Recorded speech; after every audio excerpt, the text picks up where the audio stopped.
Hi, this is Coach MJ back on another episode of the Real Mission Impossible show. Today, we have a guest who has been a game changer in corporate America, but prior to that, he broke records in the sea as a Navy SEAL. He served honorably for our country, and today he's going to speak to us about his episodes of some adversity and some tips for leadership in the future. I'd like to bring on our guest, Jeff Engel. Hello, sir. Thank you very much for coming on. Coach, thanks for having me. I appreciate it. And I always love the banter, and I appreciate us talking beforehand because I appreciate what you do. And I think your brand is on point with how you split to what everyone thinks is impossible. No. I'm possible. I think it's a great message that you're conveying. So thanks for having me on. Well, it's a pleasure. And, just thinking about you and your career and some of the things that our audience would love to know about, first of all, how you first got into the Navy and your journey through BUD/S and after. Could you give us a little bit of backstory? Sure. Maybe not the most elegant, but I didn't have a good enough reason to not go to the Naval Academy. So really wanted to go to UCLA, was accepted to the Naval Academy, and realized that it was an opportunity that I could not pass up. Wanted to stay in California, but I knew that I was going to have better opportunities in life if I went to the Naval Academy, and it was why it was going to be more difficult. Best thing I did. It was the best place for me. I was pretty street savvy at the point when I was 19 years old. But the academics was something that was very valuable to me. And even still, 1,000 years later, I still think about what I learned academically in school, and still helps me, especially helps me today with what I'm doing with my company, Location Tech. Some of the challenges we always see in movies and on television, the struggles of naval cadets who are going through the Navy SEALs training, and they're drill sergeants, not drill sergeants, but those mean guys are trying to get them to flunk out and fail out. Did it ever come to you? Did it ever come to you in your head going, oh my God, maybe today I'm just going to ring the bell? Yeah. Luck, no. But there were times that it would have been nice to. And there was, and so I actually had something happen about 4 weeks ago, and I'd worked when I was a SEAL Team 3, I worked for Admiral Craven. At the time, he was Commander McCraven, and learned a tremendous amount from him, and I've read all of his books and read the last one. It's Wisdom of the Bullfrog, great book. And I was starting to think about everything lessons I've learned from him. And for every one of those chapters, there was 4 or 5 lessons that I could write about or put down. But what really kind of brought it home was I was at an event where I was introducing him on stage, and there was 2 of us introduced him, and the first person shook the first person's hand, and then right after shook the other person's hand, he came and gave me a hug, and I was a little surprised. It's not what I expected. What I call kind of like the equivalent to the Pope in special operations, to give me a hug on stage, but it was kind of a really turning moment for me. It said, okay, I've made it in what I'm doing. 1, I'm on the stage at this major event. 2, I'm getting hugged by the Pope of Special Operations. But back to the original question, when I was going through Hell Week, which is a program starts on Sunday, goes till Friday, and you get about 4 hours sleep total. First night sleep you get some sleep is Wednesday.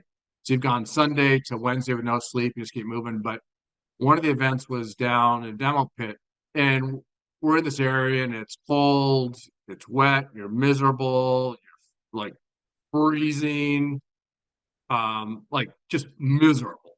And every so often, you'd have to go run to the ocean, hop in the ocean, then jump back into this little pond area that's like it's just brutal. But as I was running out to the beach, our class leader, Dean Valentine, was running in and running back, and I stopped him, gave him a big old hug for about 3 seconds, and then ran on. And so for me, when things get really tough, sometimes just a simple hug just gets me going. And so it's those little things like that that just kind of make a difference for me. So that probably not what you expected when you said, "Hey, what did you ever think about quitting?" But when it gets tough, sometimes just getting a hug or a pat on the back makes a difference. I don't think there's anybody who ever expected you to say that, but I'll tell you something I sure appreciate it because it sounds like pretty human to me. And we've kind of, elevated the Navy SEALs into some superhumans and superheroes. And by the way, the things that you do and things that you had to do for our country that you can't talk about, we just can only honor you and thank you for everything that you've done for sure. But Oh, but the adversity that we wanted to try to get into was, did you have a moment? You don't have to say that. Maybe it's with a relationship. Maybe it's with one of your kids. Maybe it's in the traffic. Did you ever have a moment where you just I just can't take this anymore? oh, sure. Everyone does. Yeah, Like yeah. everyone does. And so even within my company, who very talented people, but sure, I'm the CEO of the company. But I really think about us being peers of the leadership. And sure, we have some brutally tough conversations sometimes, and sometimes I'm not always that polite, or I could be a little more eloquent or a little bit kinder. But what we all do is we come back afterward and say, "Hey, I could have done better," and we kind of work through of how can we have done it better, and that's so. And I learned this from Al McRaven with the SEALs. Like you're not going to get it right every time. And if you're when you're pushing it, you're gonna break things. But it's what do you do after you break it to how to fix it. It could be conversation that didn't go right. It could be sinking a boat, or it could be crashing a bike as a kid. It could be when I swam. It could be missing a flip turn, or not doing your dive well. But you go back and you reflect on what could you have done better. I still think about conversations that I had 20 years ago, or things I did 20 years ago, and up until 10 years later, I'm still improving what I did, because I was like, I come back, I say, "Oh, here's how I'd solve it differently this time." And then after 10 years of wisdom, I'm like, "Oh, well, now here's what I do a little bit differently." And so I'm always thinking about how do I take something and make it better. And that's what the SEALs taught me. That's what the Naval Academy taught me. That's what Buds taught me. Because you're never going to get it right at Buds. Never going to get it right. And but at the end of the day, you just can't quit. And I said this to my classmates and Buds. If you start quitting now, when do you stop quitting? And sure, there's sometimes when you need to think about it, it doesn't make sense to quit, but you need to logically think through and make sure you're not doing emotion. Is there a better path to go than what we're doing? And that was back when I joined the Naval Academy. There was not a better path for me. That was the best path for me to do going forward for the journey that I was going to go on. It was gonna help me get ahead in life. And so it's you're always going to fail in life, but it's what do you do afterwards? Or I should say, you're not always going to get it right. It's what do you do afterwards? You triggered something in me that Zig Ziglar used to talk about. He says, "Are you going to react or are you going to respond?" And very often in those kind of interhuman conversations, we very often we react, and we react because of some trigger that we've had, versus being thoughtful, using wisdom, and responding. Oh, everyone gets triggered. Like if you're not getting triggered, then well, it's just impossible not to get triggered somehow or other. And when you know you're going into hypercritical events, then you need to kind of make sure you plan out the plan and execute it. And by the way, every plan, as soon as it starts being executed, most of them fall apart and fail. But it's how do you work through the process? And so it could be a call with a customer. It could be an example of installing at a customer. And then, like we did an install the other day for a customer, and on Motorola radios, and didn't quite go as well as we expected. We turned it on, and there was some chatter that happened on the system that we didn't expect, but we took a step back, said, "Oh, okay, how do we solve this?" And then in 10 minutes of kind of deliberately talking through the steps of step one, step two, step three, and then figuring out where it didn't quite go right, and we solved it. But it's put a plan in place to execute it. But but you can't be on all the time. And so when those critical moments, do your prep, put a plan in place, and then execute it. And then when it falls apart, you have your contingencies. So, but other times you're a little more relaxed, you may not be quite as calm as you like to be, or not as up as you want to be. You may just be down and just monotone when you could be more up, and so around your family, etc. So Let me ask you a question, Jeff. When you were younger, and I mean like maybe in your teens, who could you think of back then, if you were at all? I don't know if I was, but who could you think of that might have been your leadership models? People either you'd seen on TV or maybe a movie actor, one of those people that might have been a role model, or two or three of I think my swim coaches were good. I mean, there was my one of my first coaches was good at encouraging me. When I was 7 or 8. My mom, in many ways, was very good. And when I hated school, not one of my strong suits growing up. And I started swimming as a kid, and but really didn't want to swim. I just wanted to hang out in the pool, didn't want to swim. And I was like, Mom, I don't want to swim anymore. I don't want to be on the swim team. She goes, No problem. You don't. You have to do something. How about summer school? I was like, Ooh, that's more painful than swimming. I'm going to swim. So my mom was good at helping me, give me alternatives. Good. I had to do something. But so it was what was going to be the least painful. And so kind of my mom was a good role model. A couple of my coaches were good. And not all my swim coaches treated me the same, but they all kind of did something different. But they did things that were authentic to who they were. And they responded to me authentically of who they were. But I'd also say that there were peers of mine that swam. I mean, there was a gentleman Keith Frostad, who I haven't talked about in years, who went on to the Olympics and swam. And so he influenced me, but I think the influence comes from peers. It comes from people above you, but also came from when I was swimming and teaching little kids how to swim and seeing how they work through things. So I don't think it's a one size fits all. I think we can learn from kind of people that are above us, next to us, and below us all the time. Sure.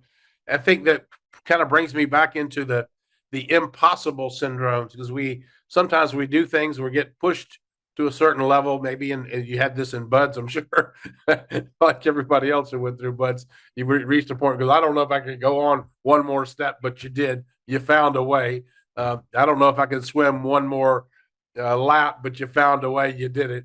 So you've had those impossible walls that you've broke through, and you've proven that the epitome of I'm possible because you made it. And when you finally got through that and began to go into active duty serving, you were able to look back and go, you know what? All those times I could have given up, all those times I saw other people ring the bell and drop out.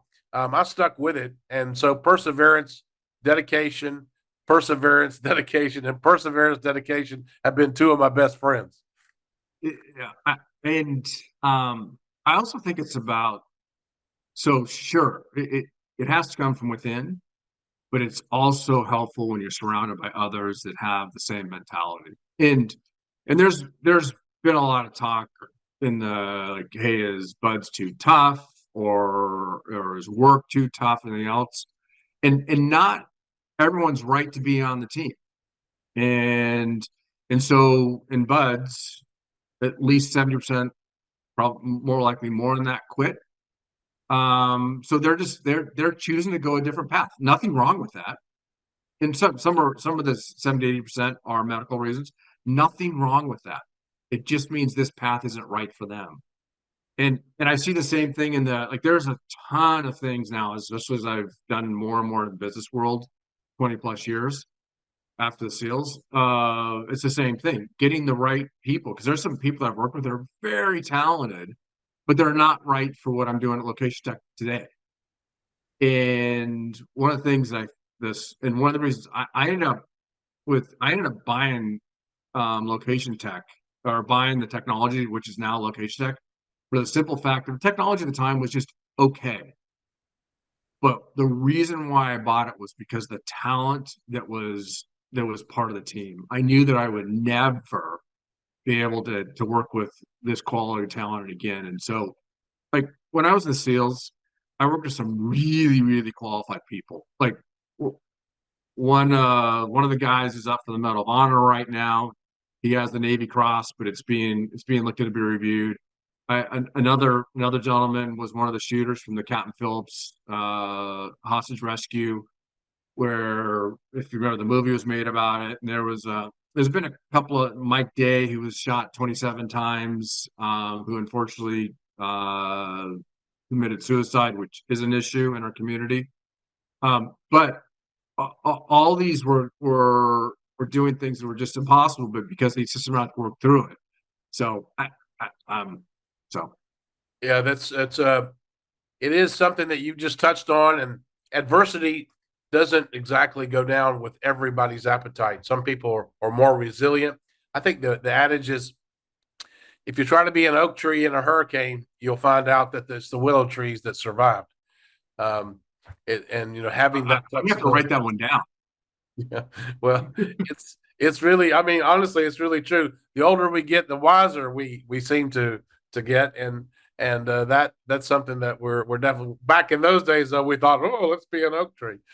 But Yeah, and that's um so there's some research about, like, really, like, hardcore cutting edge new developments is done in people that are like in their 30s, 20s and 30s, but people that are older are doing kind of these broader, moving the ball significantly. And I didn't quite finish the thought, but the reason why I bought Location Tech was because of the talent. Like, I've never been on a talent where everyone is better than me. So I started talking about, like, guy who's up for the Medal of Honor, sniper shot and all that stuff. But what so in the SEALs, some were better than me, and I was probably better than some, but I've never been part of a group where everyone was better than me. And that's what the team at Location Tech is. Like, in their respective skill sets, they are better than me.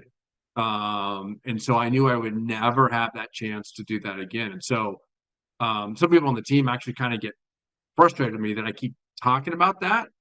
They're like, no, no, no.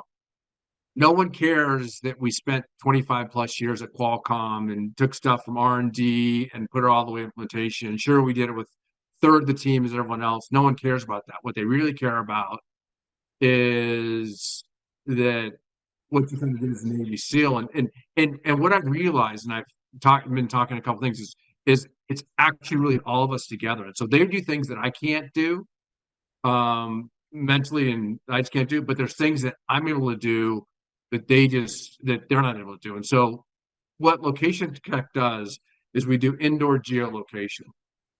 And the tech team is good enough that our technology is now on Motorola radios.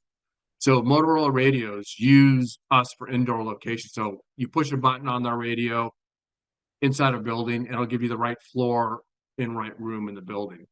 But so really good technology. But when we're working with police force or SWAT teams, then I'm able to easily take over the conversation and saying, I understand understand what you're doing. So case in point, one of the use cases for our solution is, if you have a school shooting and you have someone barricaded in the building, you can have an assault force walk up and you hand them a computer tablet, and say, here's the layout, and here's where one is. Like, I understand, can be in a Navy SEAL, I understand how assaulters work, how you assault a building, and how you take down a building, how you go find the bad guys. At the same time, how do you pull out the hostages?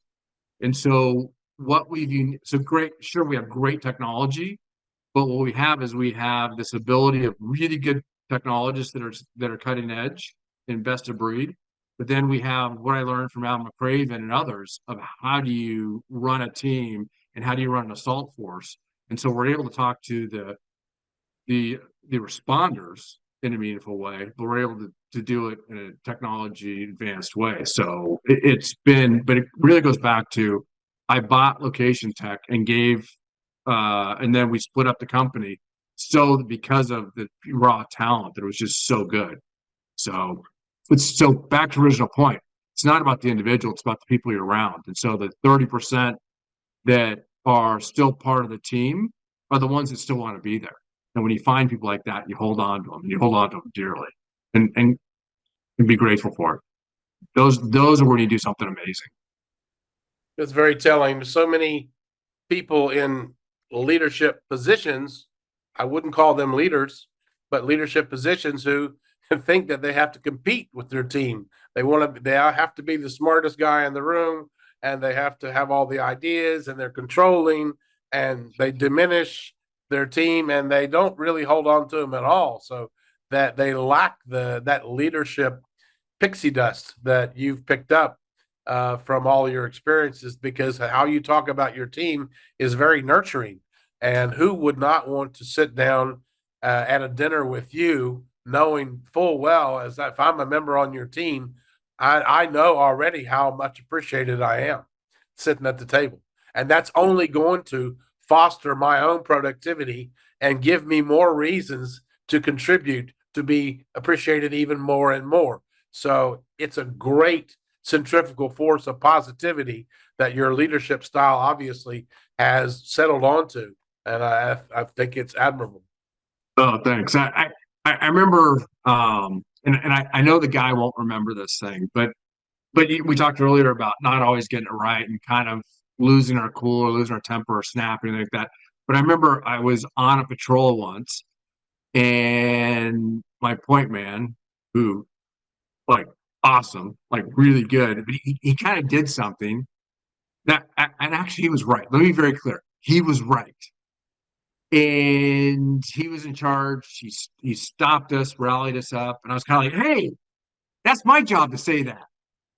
And I was like, "Where the heck did that come from?" Like, if the point man needs to rally up, then we rally up. Like, you're not always in charge, dude. Talking to myself in my head, and so it goes back to the basic thing. Like, you got to release control to have control, because you're not always gonna, like, if you're on a patrol of 5 folks or even 3 or 16, if you're at 16, the other 15 are going to see something that you're not seeing. So you have to listen to them. You have to be able to do this. And so even like as a SEAL, when you're in a firefight as the officer, you don't shoot. You're looking around and your head's on a swivel to figure out where you go. Where do you go next? You let everyone else move this. And so I had one of my radio men who always walked behind me. He was really good at hitting things with the 40 mic, with the grenade launcher.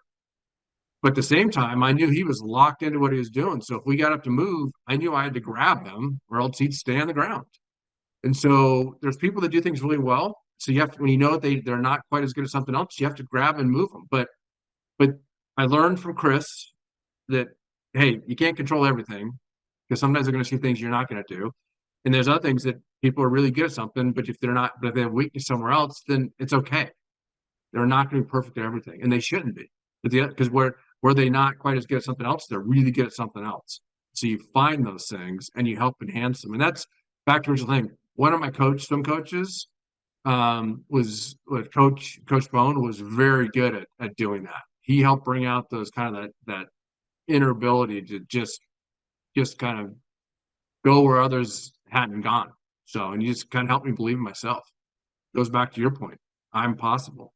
We're talking to Jeff Engels, former Navy SEAL who went into corporate America and did a double up, took a $300 million unit and put it up to almost $1 billion before getting out and starting his own company. And today he and his team are thriving based on leadership tips that he took from others, his swim coaches, and then working in SEAL Team 3 for Admiral McCraven, or Commander McCraven at the time.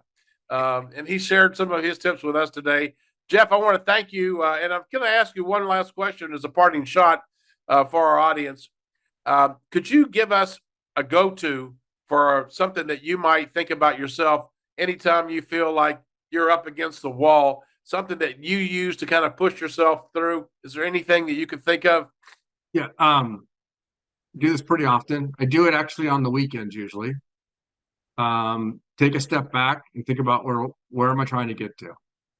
And I always think about the end goal, and then work backwards. Because if you don't keep looking at where the end goal is, you're going to start wandering off target.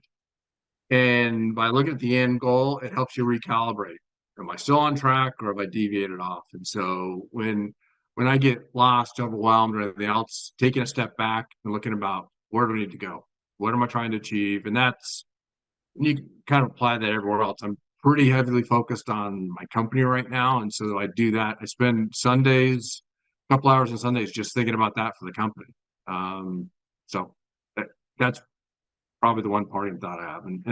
Outstanding. We appreciate you, sir. Thank you so much for your service and for joining us here today on the Real Mission Impossible show. Thanks, Coach. Appreciate it.